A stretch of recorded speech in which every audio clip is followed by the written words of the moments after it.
in 15 or 20 years' time, the black man will have the whip hand over the white man. Well, I can already hear the chorus of execration. How dare I say such a horrible thing? How dare I stir up trouble and inflame feelings by repeating such a conversation? My answer is that I do not have the right not to do so.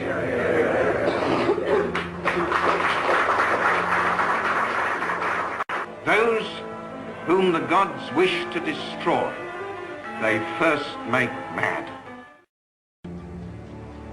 We must be mad, literally mad as a nation, to be permitting the annual inflow of some 50,000 dependents who are for the most part the material of the future growth of the immigrant descended population.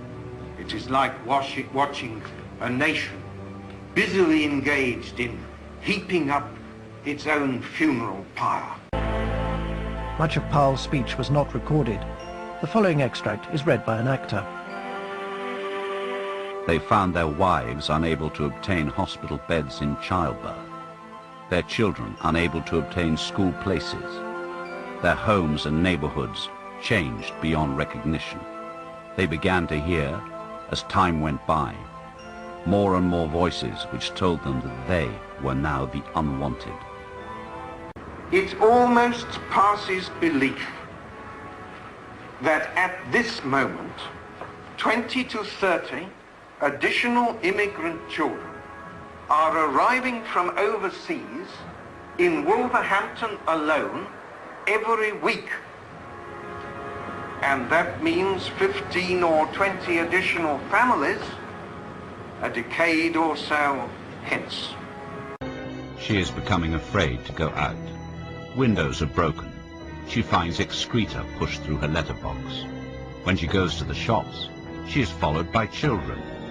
Charming, wide-grinning pickaninnies.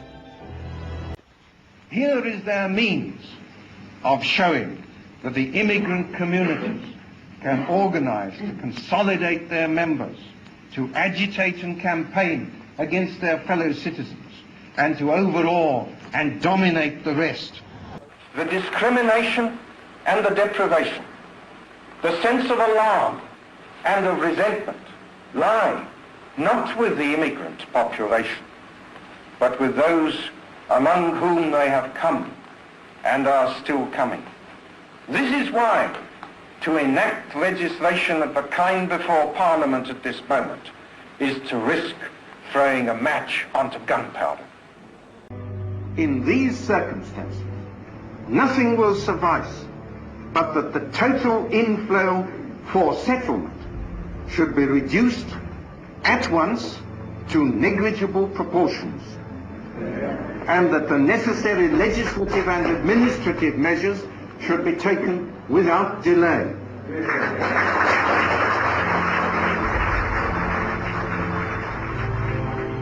Powell ended his speech with a line from the Roman poet Virgil, which summed up his deep sense of anxiety. It is one of the most misquoted lines in British political history. As I look ahead, I am filled with foreboding. Like the Roman, I seem to see the river Tiber foaming with much blood. I am filled with foreboding. Like the Roman, I seem to see the river Tiber foaming with much blood. It inflames people to look at realities instead of just guessing. That will be a good thing. But I ask this question. If a member of Parliament, in his own constituency, in the place where he lives, sees certain to him real, growing and threatening dangers, which are brought to his attention by his constituents of every race and class, is he to be silent? Is he to say nothing about it? Is he to suppress the facts? But isn't the sort of talk we've heard this afternoon liable to make relations between the races more tense? Oh, I don't think so, because the immigrant here, the immigrant settled here, as I know very well in my own constituency, is just as anxious as the British residents about the dangers of which I was talking. You describe the country as literally mad to allow thousands of dependents of immigrants into the country. But what can be done? You can't keep these people apart. Well, they chose voluntarily to come here. Now, under our laws, we gave them admission. And therefore, we in the Conservative Party think that indeed it is wrong, forcibly, to keep a family divided. But you can reunite it in two directions. And we have said as a party that we believe there should be generous aid and assistance for those who wish to return home to rejoin their families there. Are you, in this speech, talking for the Conservative Party? Indeed, I repeatedly pointed out that the three elements of policy round which my speech was built, the prevention of numbers increasing further by inflow, the encouragement of maximum re-emigration, and the genuine like treatment before the law of all in this country. Our official Conservative Party, Mr. Heath has stated them over and over and over again, and my speech was built round it. You talked in your speech with apprehension of a future perhaps with the Tiber foaming with blood. I mean, are you really this concerned about the future of the different races now living in Britain? When I consider the way in which the lives of hundreds of people in this country have been literally wrecked by this event, I mean, they themselves don't regard it as the fault of the immigrant, but an event which the unamended law enabled to come upon them. When one reflects upon all that has happened,